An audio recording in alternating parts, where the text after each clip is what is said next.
Hi. Another good day to live, hopefully.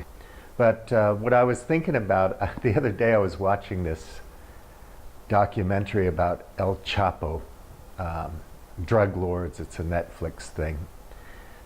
Thank God we're well entertained. Man, I'll tell you.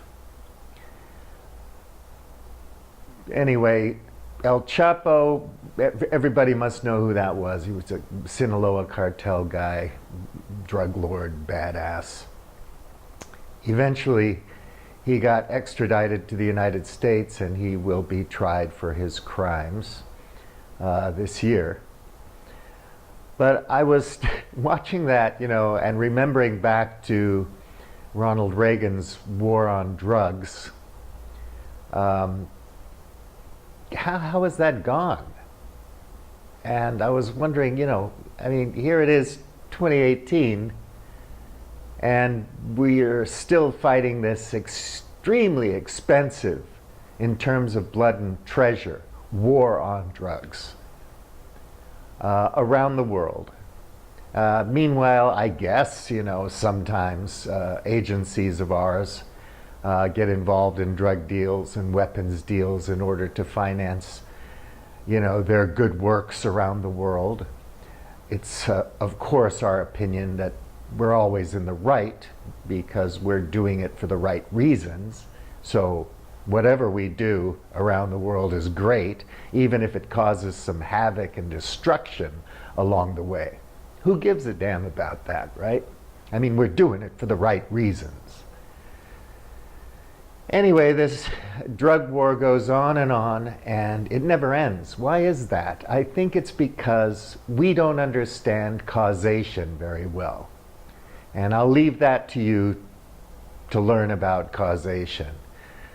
What caused the drug problem? I mean, what's the root cause of drug addiction and drug demand in the United States of America?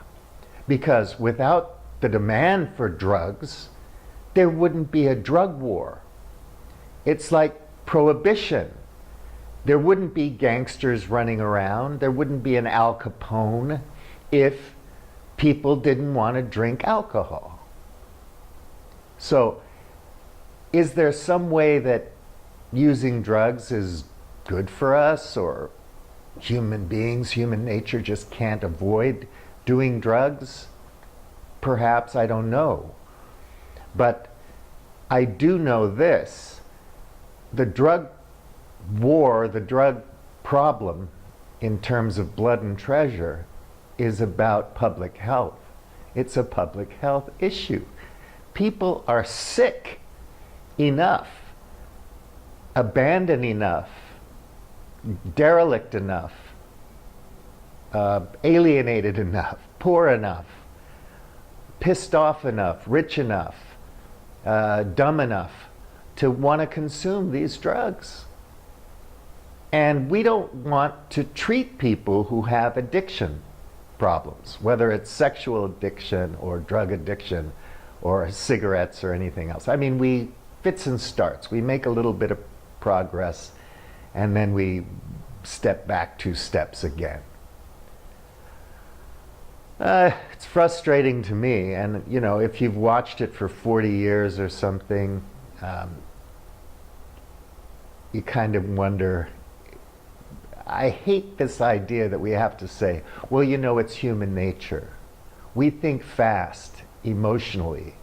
We don't ponder things. We don't think slow. We just react emotionally, right? I mean, you go on YouTube and you watch a guy unboxing a box with something in it, and you're excited. You get that hit of whatever in your brain that makes you feel like, whoa, I'm also unboxing something new. And you get all excited about it. If you're putting on makeup, you get millions of hits. If you're talking about camera gear, you get thousands of hits. But if you want to think about anything that's really important, forget about it. Nobody's listening. It's hard, It takes a lot of energy to think things through. and we're not thinking things through. And now we vote for people who just BS us all the time. They've obviously not thought anything through. Oh yeah, I want to be a good guy. I want to be well liked. I want to have good interpersonal relationships with my other leaders. But I'm not going to think things through. I'm not going to do the work. I just want to be liked. And it's the policies. It's okay if this person acts like an idiot all the time. His policies are good. He cut taxes, or he's fighting a war on drugs, or he's getting tough with the Muslims. Where has that gotten us? 15 years in Afghanistan. How is Afghanistan now? Where is the Taliban now? What was the Taliban before we went there? What's the Taliban now, 15 years later? I mean, we've changed the whole complexion of the region. How was Iraq before we went there? How is Iraq now? This perpetual war just goes on and on. It feels painfully trite and kind of repetitive to even bring it up, because there's so much information out there about this stuff.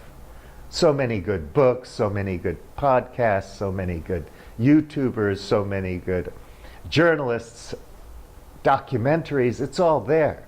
Michelle and Barack can make all kinds of content on Netflix. Do you think it's going to change anything? Of course not. Because we the people just can't think slow enough to figure out how things work. The basic questions. How does that spring work? How does that engine work? What's the chemical energy behind that? How does that cat work? What is biology? Just delving into those subjects just a bit to get some common knowledge that we can all understand and agree on, so we can argue from some background knowledge and find solutions to our problems on a local level, on a family level, on an international level. We create institutions, we create relationships, and then we blow them up. Why do we do this? Because I think our main motivation and incentive for doing anything is financial, because that's the way we're brought up. What do we think about? Are our thoughts our own? Where did we derive our thoughts from? From advertising, from propaganda, from culture, from society, from social norms, whatever. Does anyone ever ask that question? Why am I thinking like this? Is it a good way to think? Is it an effective way to think? Is it a helpful way to think? Is it a healthy way to think? We don't ask that question. So we're stuck with this ridiculous cycle, this thing that just keeps happening over and over again, this Groundhog Day existence. And it doesn't matter if you think incrementally our toys are getting better. There's still terrible, unnecessary inequities in the world. And we still have this thing called climate change that's hanging over us. And no, it's not something that's just going to go away. And it is caused by our activities. We got to fix it. We have to get together and have some like global general strike or something, so that we can focus the attention of our leaders and our people on this issue, so we can solve it, because the solutions are all there. We have them. We can find them. We can implement them. We can engineer them. There's so many reasons to be hopeful, and yet if we don't do something really, really fast, it's going to be very hard to do anything in the future. You can find out about climate change if you want. Maybe some of you care, maybe most of you don't. I don't know, but it's there to learn about if you want to learn about it. But there are other problems that could be fixed. This immigration thing in the States, it's a false issue. It doesn't have to be there. But our leaders like to use fear to manipulate us. It's easier for us to emotionally react to the fear of another person than to think things through. What would be optimal immigration policy at the current moment? Is there anything we can do about it? See, we don't understand what's causing our problems, so we can't fix them. Anyway, I got a call. Thanks for listening. It's a good day to live. Satellites are still in the sky. Take good care, everybody. Do something fun today. Do something for yourself and for others.